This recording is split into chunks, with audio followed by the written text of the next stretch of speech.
Eu queria, aproveitando que a gente está falando de tratamento, queria fazer uma pergunta sobre a adesão aos tratamentos, né? Como é um coquetel, ainda hoje, que tem que ser tomado todos os dias, né? E como o Moura falou, tem estudos que estão diminuindo isso para cada 6 meses. Agora pode ser que a gente tenha essa injeção, como a sua equipe está estudando.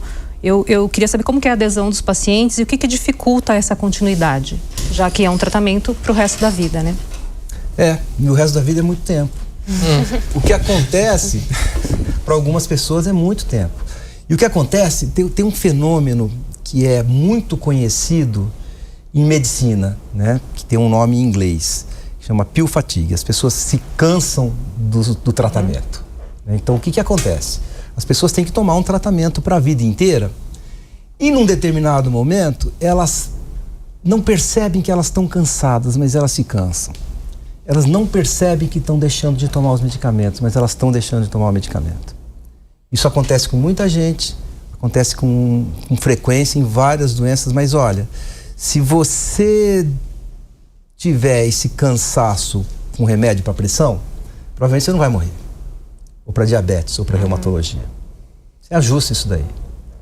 Com o HIV, o vírus pode ficar resistente. Ou ele pode voltar e inflamar muito o teu corpo. Então a gente não quer esse tipo de cansaço. E acontece que aí a gente tem que inovar, e você mesmo apontou como. A gente tem que melhorar os medicamentos. Imagina que quando a gente tem dificuldade de dar medicamento para as pessoas, como acontece em psiquiatria, a gente injeta medicamentos. E é o que a gente está fazendo com HIV também, está inventando medicamento injetável, né? E a gente tem que vencer isso daí. Agora, tem muita coisa que é desconhecida, né? O HIV é relativamente novo, o tratamento para o HIV é relativamente novo. Então a gente não sabe o que vai acontecer. Se você perguntar para mim o que acontece se a pessoa tomar 40 anos de remédio para pressão, eu sei. Para diabetes, eu sei. Para reumatismo, eu sei. Para o HIV, não sei. Não chegou. Então, a gente ainda tem que aprender o que vai ser de toxicidade de longo prazo, e a gente fica olhando isso daí para tentar reduzir, né, todo esse tipo de desgaste que a pessoa tem, né? E a gente quer tratar as pessoas cada vez mais cedo, isso é bom, a gente tem vários motivos para fazer isso daí, mas quanto mais cedo a gente trata, mais tempo ela vai ficar tendo que tomar o medicamento, né? Então, esse é um dos desafios que a gente tem de fato. Vai lá, Mônica. Doutor Ricardo, quando você está falando de tratamento, na verdade você está falando de um tratamento que é feito para controlar o vírus que está dentro do corpo e para esse vírus não se tornar uma doença que mata. E para eliminar o vírus, para acabar com ele, não é cura, né, é remissão, existe a transplante de medula, você citou, que é extremamente complexo, é um procedimento arriscadíssimo, com risco de rejeição, com um custo altíssimo, tanto para a pessoa quanto em termos financeiros.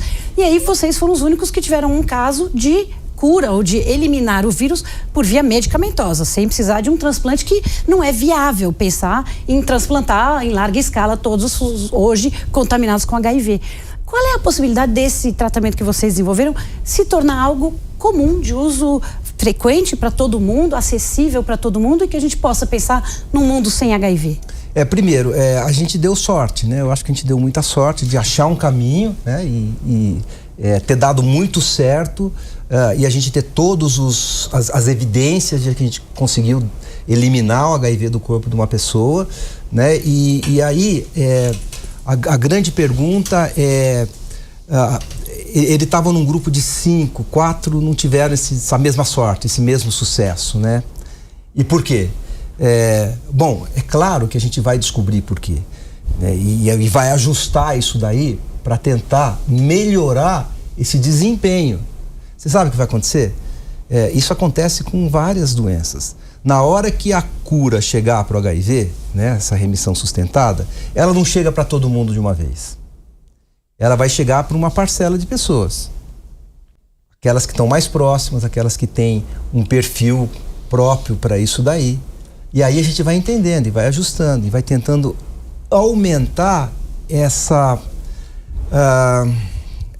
possibilidade de incluir mais gente que possa ser beneficiado disso daí, né? Então, É esse que é o nosso papel.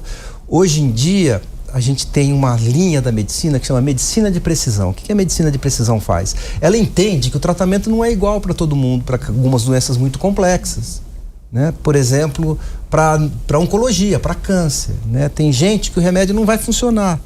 E aquilo ali está no perfil da pessoa, no perfil do câncer da pessoa, que vai ter predisposição ou não a responder aos medicamentos. A gente vai fazer medicina de precisão nesses casos, vai entender por que algumas pessoas podem se beneficiar de um tratamento efetivo, e sabendo que talvez não seja no início para todo mundo, mas a gente vai ampliando e vai entendendo como é que a gente pode otimizar isso daí, né?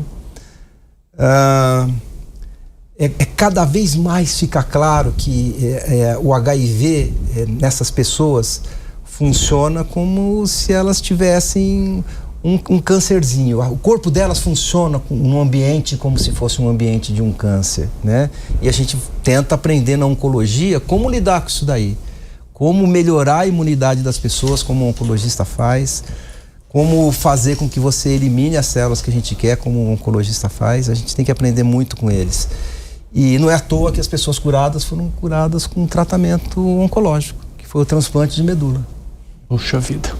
Camila. É exatamente isso que eu queria perguntar, doutor, com relação ao tratamento oncológico, já que o senhor citou até os próprios medicamentos com o objetivo de matar as células que tem ali o HIV, o tratamento do câncer, esse é o objetivo, né, com os quimioterápicos. O tratamento que cura, né, que a gente pode dizer através do transplante de medula, daria para tratar o HIV com quimioterápicos, então? Ou por que não daria? A primeira coisa que a gente precisa na hora que a pessoa tem a manifestação do HIV é tentar controlar o vírus, né? Porque é o vírus que leva a todo esse ambiente ruim do corpo. E isso a gente faz bem. A gente já tem medicamentos. Então, na hora que a gente fala que a gente está usando o coquetel, a gente está controlando o vírus.